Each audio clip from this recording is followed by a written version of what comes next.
ಸ್ವತಂತ್ರ ಭಾರತದಲ್ಲಿ ಸ್ವಾತಂತ್ರ್ಯ ಬಂದ ನಂತರ ನಮ್ಮ ದೇಶದ ಮೊದಲ ಶತ್ರು ಯಾರು ಗೊತ್ತಾ?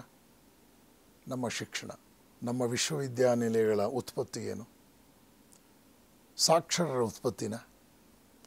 ವಿಶ್ವವಿದ್ಯಾನಿಲಯಗಳು ಯೋಗ್ಯತೆಯನ್ನು ಕೊಡ್ತಾ ಇದೆ ಅಂತ ಅನಿಸುತ್ತಾ ನಿಮಗೆ? ಯೋಗ್ಯತಾ ಪತ್ರ ಕೊಡ್ತಾ ಇದೆ, ಯೋಗ್ಯತೆಯನ್ನು ಕೊಡ್ತಾ ಇಲ್ಲ ಅಂತ ನನ್ನ ಪೂಜ್ಯ ಗುರುಗಳು ಸ್ವಾಮಿ ಪುರುಷೋತ್ತಮಾನಂದರು ಅಂದು ಬೆಂಗಳೂರು ವಿಶ್ವವಿದ್ಯಾನಿಲಯದ ಕುಲಪತಿಗಳಾಗಿದ್ದ ಪ್ರೊಫೆಸರ್ ಡಿ ಎಂ ನಂಜುಂಡಪ್ಪನವ್ರನ್ನ ಕೂರಿಸ್ಕೊಂಡು 1,000 ಜನ ಸೇರಿದ್ದಂತಹ ಶಿಕ್ಷಕರ ಸಮ್ಮೇಳನದಲ್ಲಿ ಹೇಳಿದ್ದುಂಟವರು, ನಂಜುಂಡಪ್ಪ, ನಿಮ್ಮ ವಿಶ್ವವಿದ್ಯಾನಿಲಯಗಳು ಯೋಗ್ಯತಾ ಪತ್ರ ಕೊಡ್ತಾ ಇವೆ, ಯೋಗ್ಯತೆಯನ್ನಲ್ಲ.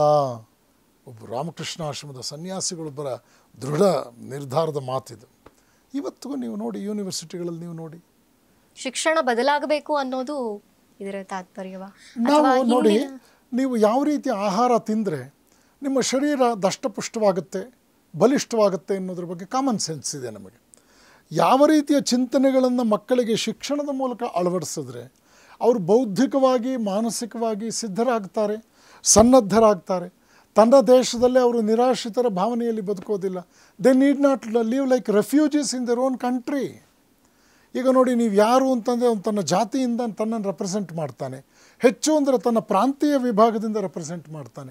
ಪಕ್ಕದ ಜಿಲ್ಲೆಯಿಂದ ಈ ಜಿಲ್ಲೆಗೆ ನೀರು ಹರಿಯೋದನ್ನು ನಾವು ಒಪ್ಪೋದಿಲ್ಲ. ಭಾರತದಲ್ಲಿ ನೋಡಿ, ಸ್ವಾತಂತ್ರ್ಯ ನಂತರ ನಮ್ಮಲ್ಲಿ ಎಂಥ ಒಂದು ಸಂಕುಚಿತ ಭಾವನೆ ಬಂದಿದೆ ಅಂದರೆ, ಒಂದು ನದಿ 1000 ವರ್ಷದ ಹಿಂದೆ ಹುಟ್ಟಿದಂತಹ ನದಿ ಅದು 5-6 ಜಿಲ್ಲೆಗಳ ಮೂಲಕ ಹರಿದು ಬರುತ್ತೆ ಅಂದರೆ, ಒಂದು ಜಿಲ್ಲೆಯಿಂದ ಮತ್ತೊಂದು ಜಿಲ್ಲೆಗೆ ನೀರು ಹರಿಬೇಕಾದ್ರೆ ಎಷ್ಟು ರಾದ್ದಾಂತ ಆಗುತ್ತೆ. ಏನು ಅರ್ಥ? ಇದರ ಅರ್ಥ ಏನು? ಇನ್ನು ಯೋಚನೆ ಮಾಡ್ತಾ ಹೋಗಿ, ಒಂದು ರಾಷ್ಟ್ರದಿಂದ ಪಕ್ಕದ ರಾಷ್ಟ್ರಕ್ಕೆ ವಿಚಾರ ವಿನಿಮಯಗಳು ಎಷ್ಟು ಕಷ್ಟ ಇದೆ, ವಿಚಾರಗಳ ವಿನಿಮಯ ಎಷ್ಟು ಕಷ್ಟ ಇದೆ. ಯಾಕೆ ಅಂದರೆ ಸಂಕುಚಿತತೆ, ಭಾವನೆಗಳಲ್ಲಿ ಉದಾತ್ತೀಕರಣ ಇಲ್ಲ, ಪವಿತ್ರೀಕರಣ ಇಲ್ಲ. ಶಿಕ್ಷಣ ನಮ್ಮನ್ನು ನಿಜವಾದ ಅರ್ಥದಲ್ಲಿ ಪುರುಷ ಸಿಂಹರನ್ನಾಗಿ ರೂಪಿಸಬೇಕು ಅಂತ ವಿವೇಕಾನಂದರು ಹೇಳಿದ್ರಲ್ಲ. ಇವತ್ತು ಯಾವ ಮಟ್ಟಕ್ಕಾಗಿದೆ?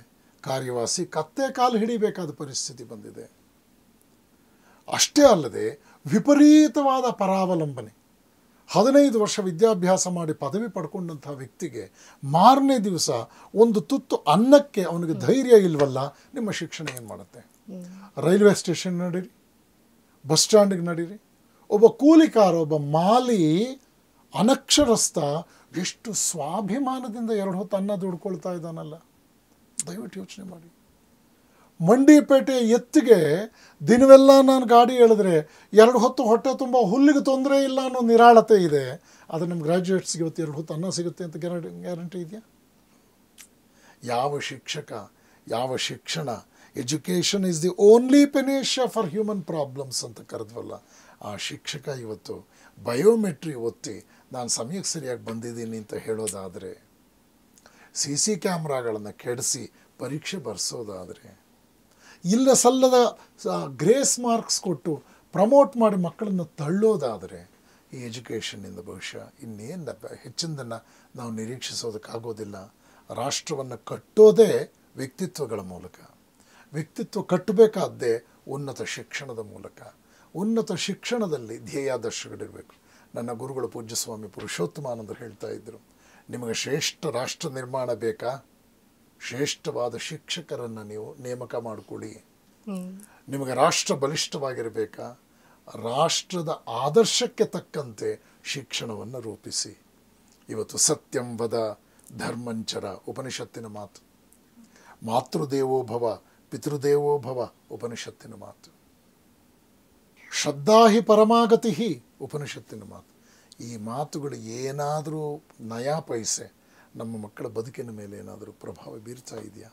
ಪರಿಚಯ ಆಗ್ತಾ ಇದೆಯಾ? ಅದನ್ನು ಸ್ಪಷ್ಟವಾಗಿ ಪರಿಚಯಿಸ್ತಕ್ಕಂಥ ಆದರ್ಶ ಮಾಡೆಲ್ ಆದಂಥ ಮೇಷ್ಟ್ರುಗಳು ನಮ್ಮ ಮಕ್ಕಳ ಕಣ್ಣಿಗೆ ಕಾಣ್ತಾ ಇದ್ದಾರಾ? ಇದು ಪ್ರಶ್ನೆ.